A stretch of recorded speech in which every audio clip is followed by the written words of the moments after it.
جب تم خود کو مکمل سمجھ کر اللہ کو بھول جاتے ہو تب وہ تم سے وابستہ کسی ایسی چیز کو تم سے دور کر دیتا ہے جو تمہیں اپنی جان سے بھی زیادہ پیاری ہوتی ہے۔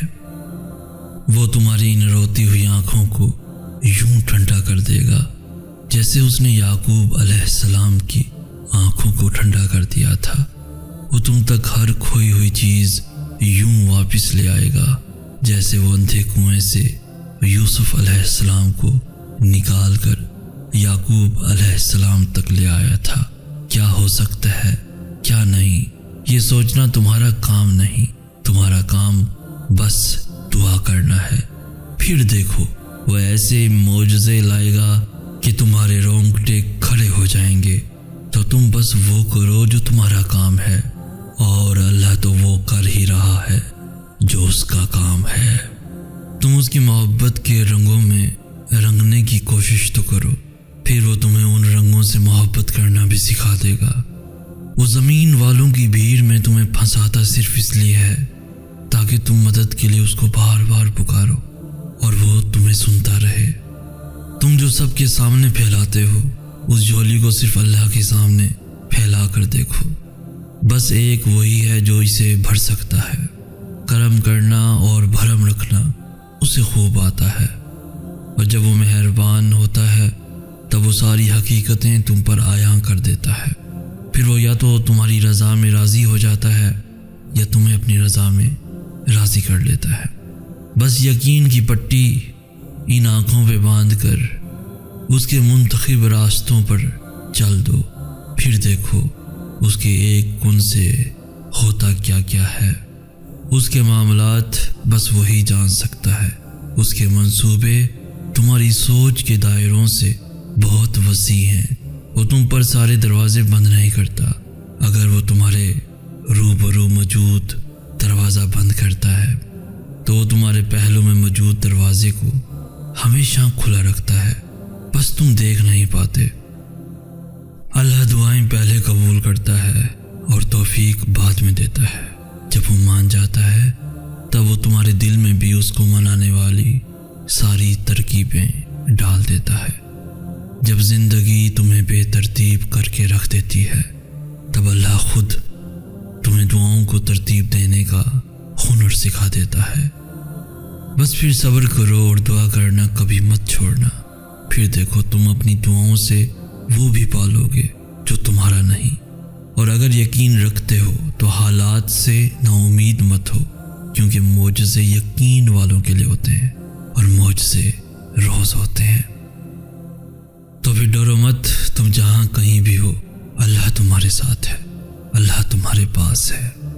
تم جب اس کی چاہت تک پہنچ جاؤ گے تب وہ تم تک تمہاری چاہت کو پہنچا دے گا۔ ہر وہ آنسو جو تم نے اس کی رضا کے لیے پلکوں پہ ہی ثبت کر لیا، اللہ تمہارے ہر اس سسکتے ہوئے راز کا حساب اپنے پاس رکھے ہوئے ہے۔ تو پھر یہ نا امیدی کیسی ہے؟ جو لیتا ہے وہ دوبارہ دینے پر بھی قدرت رکھتا ہے۔ راستے بھلے ہی وہ نہ ہوں جن کا انتخاب تم نے کیا تھا، مگر توکل رکھو، اللہ تمہیں انہی منزلوں تک لے جائے گا جن تک پہنچنے کے لیے تم اتنا تڑپتے ہو۔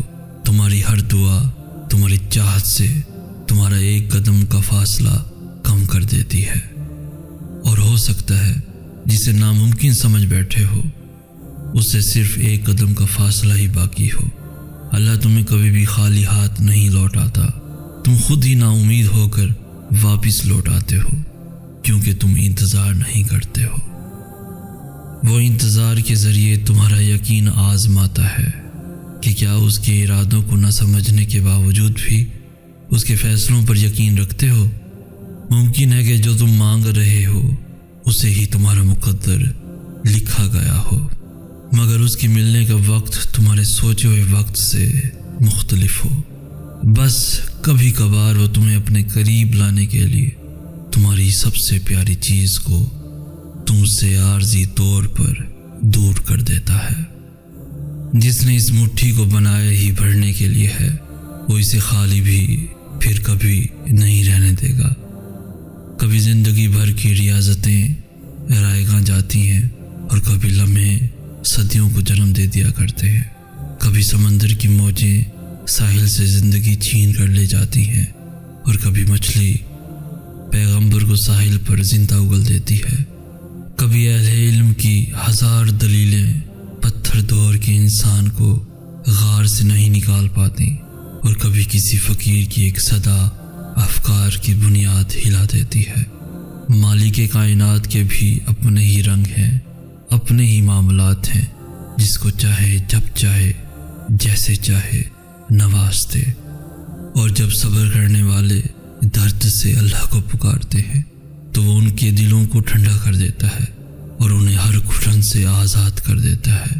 تمہارا کام بس دعا کرنا ہے، اسباب وہ خود بناتا ہے، اور جلد ہی وہ تمہیں یوں خوش کر دے گا کہ تم پھر سے جی اٹھو گے۔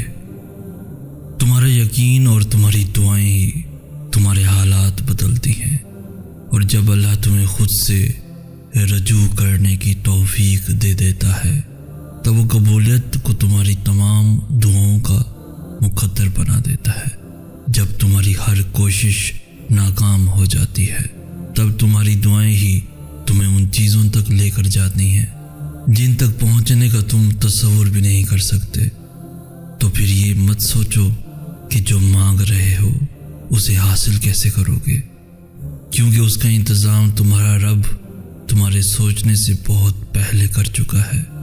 جو تمہیں بے چینی میں مبتلا کرتا ہے وہی تمہارے لیے اس بے چینی سے تسکین بھی نکالتا ہے، اور پھر وہاں سے راستے بناتا ہے جہاں سے تمہیں امید بھی نہیں ہوتی۔ تو اگر تم چاہتے ہو کہ وہ تمہاری دعاؤں پہ راضی ہو جائے تو پہلے تم اس کے فیصلوں پہ راضی ہو جاؤ اور اس کے مقرر کردہ وقت کا انتظار کرو۔